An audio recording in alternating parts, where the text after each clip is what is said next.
சரி டாக்டர், நன்றி டாக்டர், நான் கிளம்புறேன் அப்படியே. அழகர், ஆ ஒரு நிமிஷம் உட்காருங்க. என்னாச்சு? ப்ளீஸ் கொஞ்சம் உட்காருங்க சொல்கிறேன். சொல்லுங்க.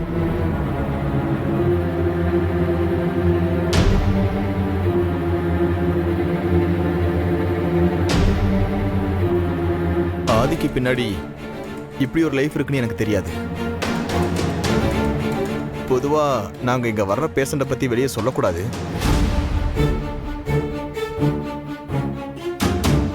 இருந்தாலும் நான் சொல்கிறேன்.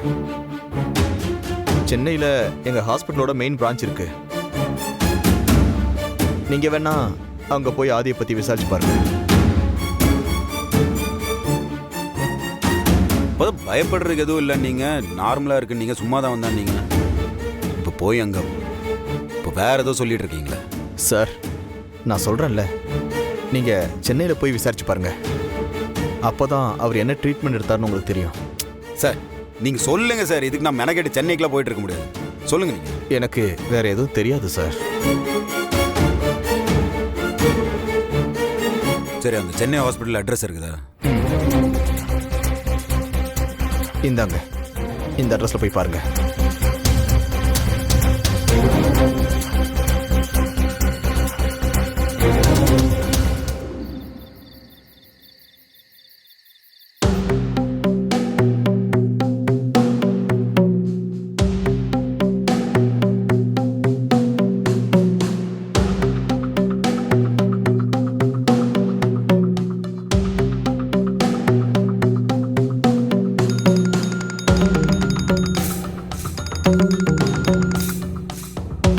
சொல்லுங்க பாருங்க. அழகர், எங்க இருக்கீங்க? நான் ரொம்ப நேரமா பார்த்துட்டு இருக்கேன். நீங்க வீட்டுக்கு வரலையா இன்னும்? டாக்டரை பார்த்துட்டு உங்கள் வீட்டுக்கு தான் வந்துட்டு இருந்தேன். அப்போ அம்மா திடீர்னு ஃபோன் பண்ணி வீட்டுக்கு வர சொன்னாங்க. அதான். டாக்டரை பார்த்தீங்களா? என்ன சொன்னாங்க? பேசிட்டேன் அவரை பார்த்து. ஆதியை பத்தி ஏதாவது சொன்னாங்களா? சொன்னார், பயப்படுற மாதிரி எதுவும் இல்லைன்னு சொன்னார். அவங்க அம்மா இறந்ததில் ரொம்ப டிப்ரெஷனில் இருந்திருக்காங்க, அதனால தான் அவங்க டாக்டருக்கு பார்த்துருக்கான்னு சொன்னார். அவ்வளோதானே? அப்புறம் ஏன் ஃபோனை இன்னும் ஆன் பண்ணாமலே வச்சிருக்காரு? அதான் எனக்கே தெரியலையே. நானும் அப்பப்போ அவன் நம்பருக்கு கால் பண்ணி பார்த்துட்டு தான் இருக்கிறேன். சுவிட்ச் ஆஃபாகவே இருக்கேன். இது ஏதோ தப்பா இருக்கு அழகர். இவரு என்ன மன்னிக்கலான்னு எனக்கு தோணுது. எதுக்கு இப்போ இப்படிலாம் யோசிச்சுட்டு இருக்கிறீங்க? இல்லைங்க, இவரு பிசினஸ் விஷயமா போறேன்னு தானே சொன்னாரு. ஆனா அவர் அங்க யாரையும் போய் பார்க்கவே இல்லையா? உங்களுக்கு எப்படி தெரியும்? என்னோட பழைய கான்டாக்ட்ஸ் எல்லாம் வச்சு விசாரிச்சேன். அவர் எங்கேயுமே வரலன்னு தான் சொன்னாங்க. அவனுக்கு திடீர்னு என்னதான் ஆகுமோ அவனுக்கு இந்த மாதிரி. பாரதி, அந்த டாக்டர் வந்து நான் கிளம்பும் போது என்னை உட்கார வச்சுட்டு இன்னொரு விஷயம் சொன்னார். அவர் ஆதிபதி உங்களுக்கு இன்னும் கொஞ்சம் டீட்டெயில்ஸ் தெரியணும் அப்படின்னா சென்னையில் ஒரு டாக்டர் இருக்கிறாரு, அவரை போய் பாருங்க அப்படின்னு சொல்லிட்டு ஒரு விசிட்டிங் கார்டு கொடுத்தாரு என்கிட்ட.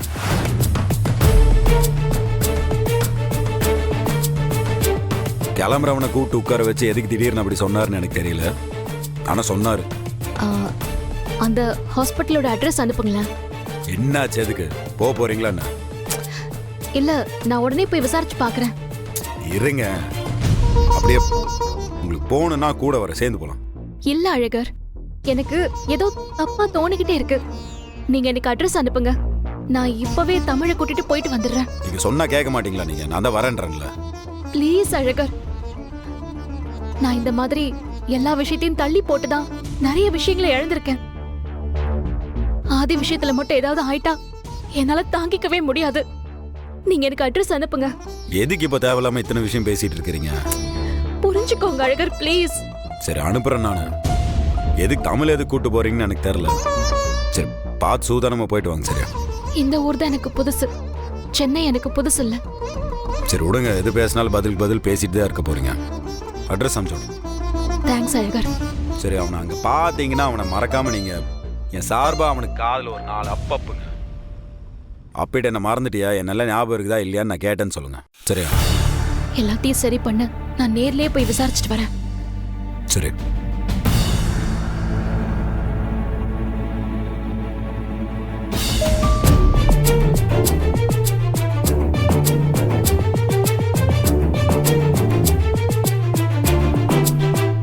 இந்த விஷயத்துக்கு சைக்கியாட்ரிஸ்ட் கிட்ட எதுக்கு போயிருக்காரு?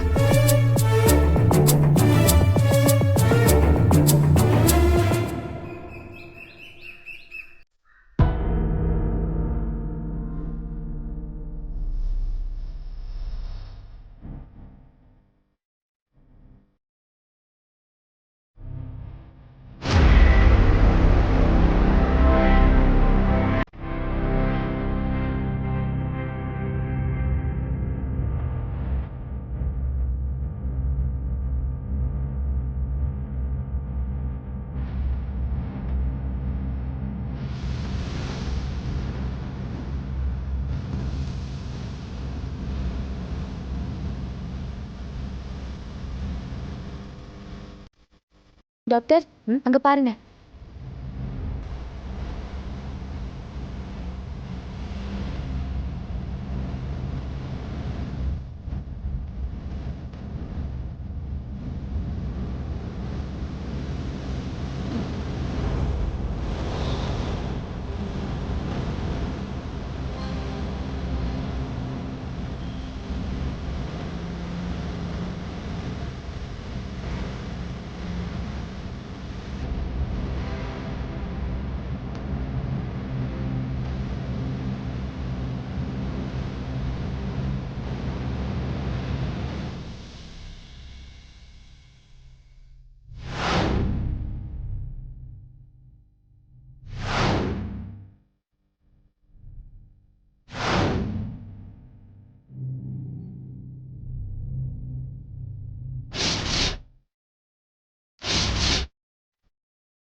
அப்படிங்க sir. Sir please wait. Doctor, doctor நான் எப்படிங்க? எனக்கு என்னாச்சு? என்ன பிரச்சனை? முதல்ல டென்ஷன் ஆகாதீங்க. உங்க ஃப்ரெண்டு வெளியில இருக்காங்க, அவங்க எல்லா டீடைல்ஸும் சொல்லுவாங்க. சிஸ்டர், டாக்டர் அவங்கள வர சொல்லுங்க. Okay doctor. ஒன்றும் இல்லை, நீங்க ரிலாக்ஸா இருங்க.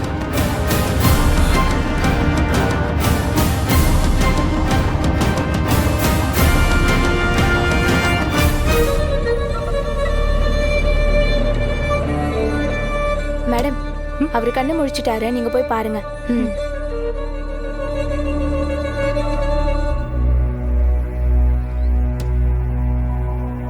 ஆதி, நிஷா, நீ இங்க என்ன பண்ற? நீ எப்ப இங்க வந்த? நிஷா, நான் இங்க என்ன பண்றேன்? என்ன ஆச்சு? இது என்ன ஹாஸ்பிட்டல்? நிஷா, என் அம்மா எங்க? ஆதி ரிலாக்ஸ். கொஞ்ச நேரம் நீ அமைதியா இரு. நிஷா, நீ என்ன ஆச்சுன்னு முதல்ல சொல்ல. நீ முதல்ல எங்க அம்மா வர சொல்ல. ஆதி ப்ளீஸ், நான் சொல்ல வரத கொஞ்சம் கேளு. இந்த ஹாஸ்பிட்டல் நம்மளோட மெமரிஸை எரேஸ் பண்ற ஹாஸ்பிட்டல்.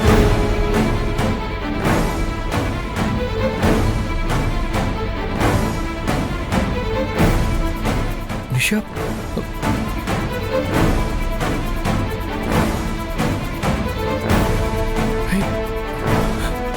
நிஷா, நான் எதுக்கு இங்க வந்தேன்? எனக்கு ஏதாவது பிரச்சனையா? நீ உன்னோட 4 வருஷம் மெமரிய உன் மைண்ட்ல இருந்து எரேஸ் பண்ணதான் நீங்க வந்த.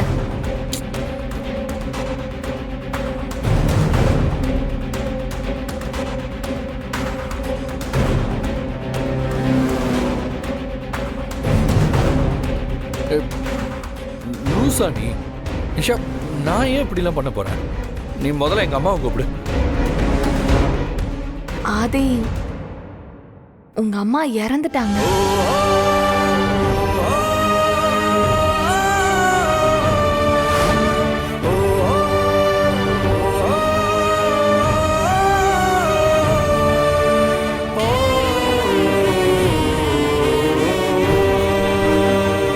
அம்மா இறந்துட்டாங்களா? நிஷா, எப்போ எப்படி இறந்தாங்க? அவங்க ரொம்ப நாளைக்கு முன்னாடியே இறந்துட்டாங்க. அதுக்காக நீ ரொம்பவே அழுதுட்ட. அவங்க இறந்தனாலதான் நீ இந்த முடிவுக்கே வந்த. என்ன நிஷா சொல்ற? எனக்கு எதுவுமே புரியல. நீ ஆபரேஷன் முடிஞ்ச உடனே படிக்கிறதுக்காக ஒரு லெட்டர் கொடுத்த. இத முதல்ல படி.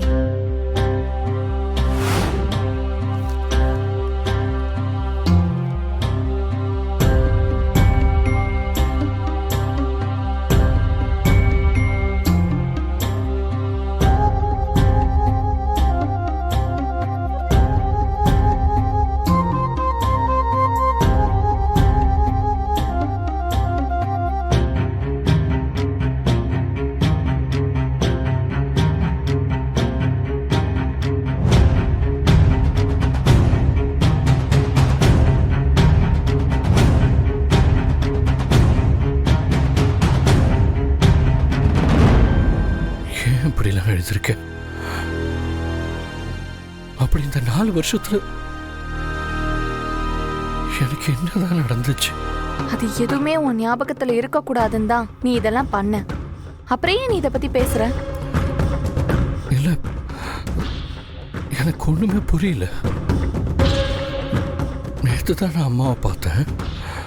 ஒரு புது டெண்டர் விஷயமா அவங்க என்ன பெங்களூர் போக சொன்னாங்க. நானும் தூங்கிட்டு காலையில் எழுந்து போறேன்னு சொன்னேன். இப்போ முடிச்சு பார்த்தா நான் இங்க ஏதோ, அதான் ஒண்ணுமே புரியல. அது நடந்து 4 வருஷம் ஆயிடுச்சு. அதுக்கப்புறம் இந்த 4 வருஷத்துல என்னென்னமோ நடந்துருச்சு ஆதி. ஆனா அது எல்லாமே உன் கசப்பான நினைவுகள் தான். அதனால அதெல்லாம் அழிச்சிட்டு புது ஆதியா வாழணும்னு சொன்னேன்.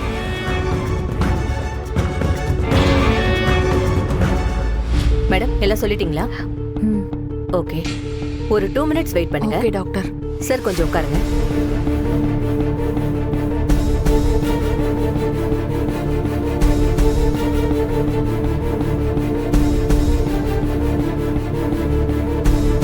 இங்க பாருங்க சார், உங்களுக்கு கொஞ்ச நேரம் எல்லாமே கன்ஃபியூஷனா தான் இருக்கும். உங்களுக்கு ஏதாவது கேள்வி கேட்கணும்னு தோணுச்சுன்னா அது உங்களுக்கு இன்னும் கன்ஃபியூஷன் ஆகும். அதனால கொஞ்ச நேரம் அமைதியாவே இருங்க. உங்களுக்கு கேட்கணும்னு நினைக்கிற கேள்வி எல்லாம் உங்களுக்குள்ளேயே கேட்டுக்கோங்க. ஆனா ஒண்ணே மட்டும் மைண்ட்ல வச்சுக்கோங்க.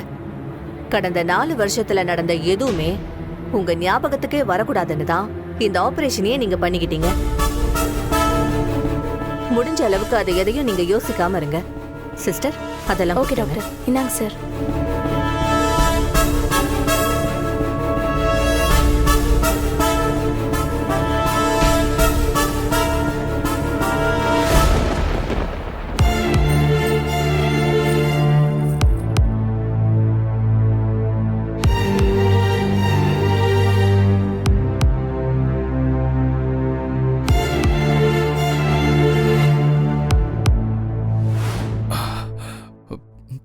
இது என்ன சாவி? இது என்ன சாவின்னு எனக்கு தெரியாது.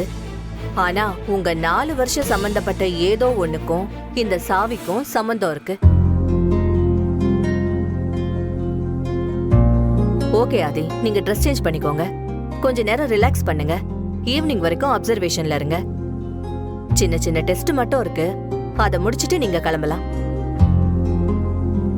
ட்ரெஸ் சேஞ்ச் பண்ணிட்டு அப்புறம் என்ன கூப்பிடு. Sir,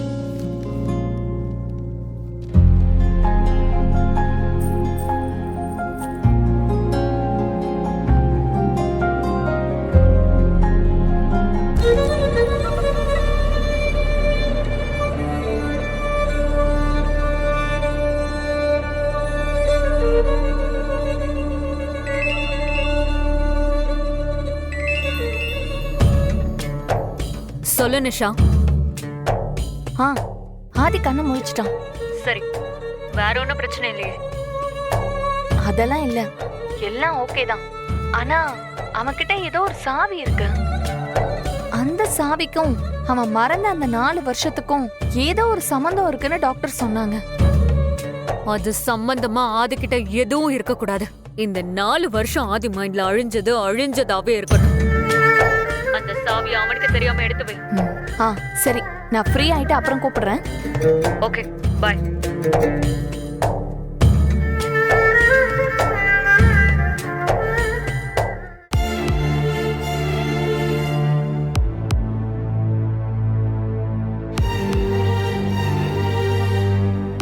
Aadhi, are you okay? தெரியல, ஆனால் ஒன்றே ஒன்று மட்டும் புரியுது. எங்கள் அம்மாவோட இறப்பு தான் என்னை இப்படி மாற்றிருக்குன்னு. இந்த 4 வருஷத்தில் நடந்த எதையுமே நான் தெரிஞ்சுக்கூடாதுன்னு தான் எனக்கு தோணுது. அதனால் அதை பற்றிலாம் யோசிக்க வேண்டாம் நான் முடிவு பண்ணிட்டேன். வெரி குட் ஆதி, இதுதான் உன்கிட்ட எனக்கு பிடிச்ச விஷயமே.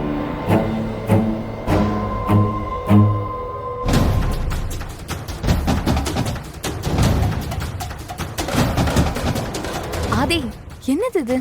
சாவியை கழுத்துல போட்டிருக்க.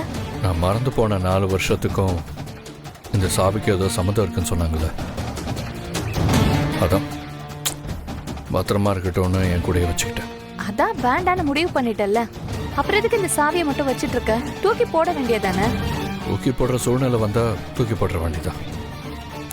அது பொருளாக இருந்தாருன்னா ஆளாக இருந்தாருன்னா. எதையோ நான் மொத்தமாக தூக்கி போட்டு வந்திருக்கேன்னு மட்டும் தெரியுது. இது இருந்துட்டு போட்டுமே, தேவைப்பட்டாலும் போடும்.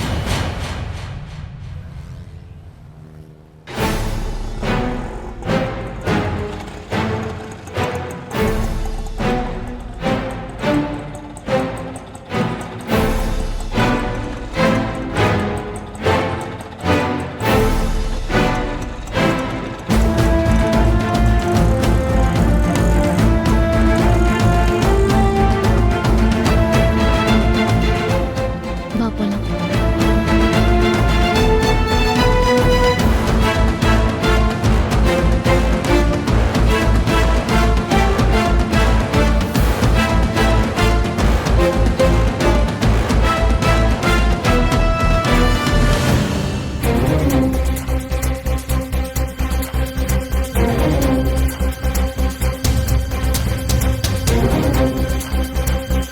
Excuse me. சொல்லுங்க madam, how can I help you? இல்ல, என் ஹஸ்பண்ட் இங்க வந்தாரான்னு தெரிஞ்சுக்கணும். நேம் சொல்லுங்க மேடம். ஆதி.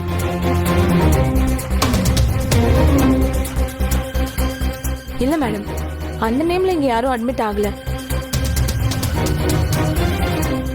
இல்ல, மதுரையில இருக்கிற உங்க பிரான்ச் ஹாஸ்பிட்டலுக்கு போயிருந்தேன்.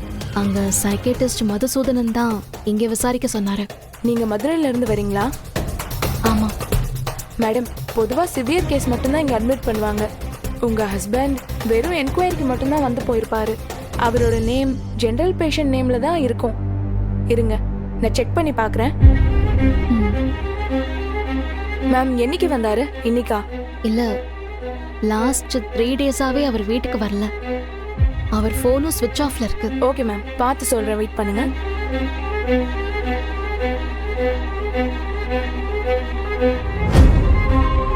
மேம், அந்த நேம்ல 1 வீக்கா யாருமே இங்க வரல மேம்.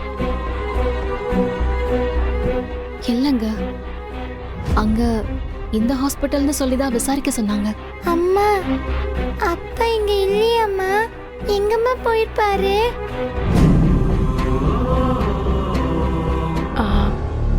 நான் ஒரு விஷயம் சொல்றேன், வெளியே யார்கிட்டயும் சொல்லிடாதீங்க.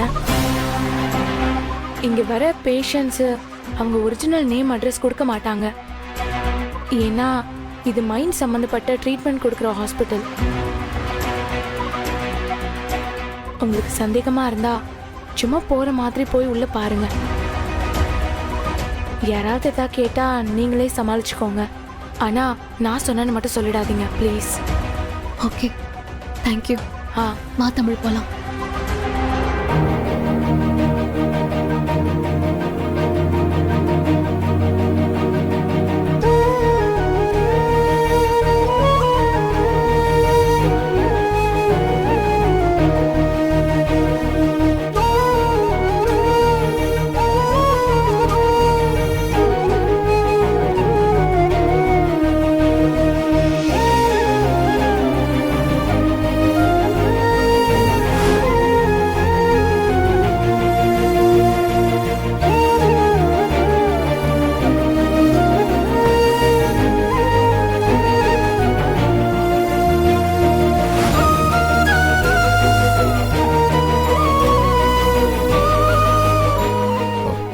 ரெஸ்ட் ரூம் போயிட்டு ஓகே சார்.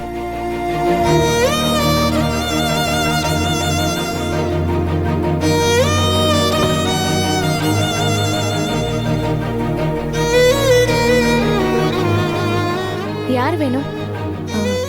சாரி, குழந்தை தெரியாம கதவு திறந்துட்டான்.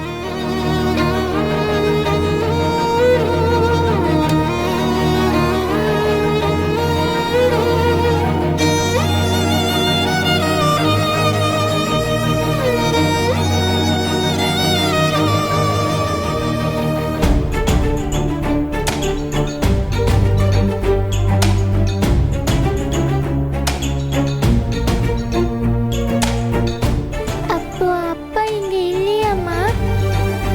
வேற எங்கம்மா போயிருப்பாரு?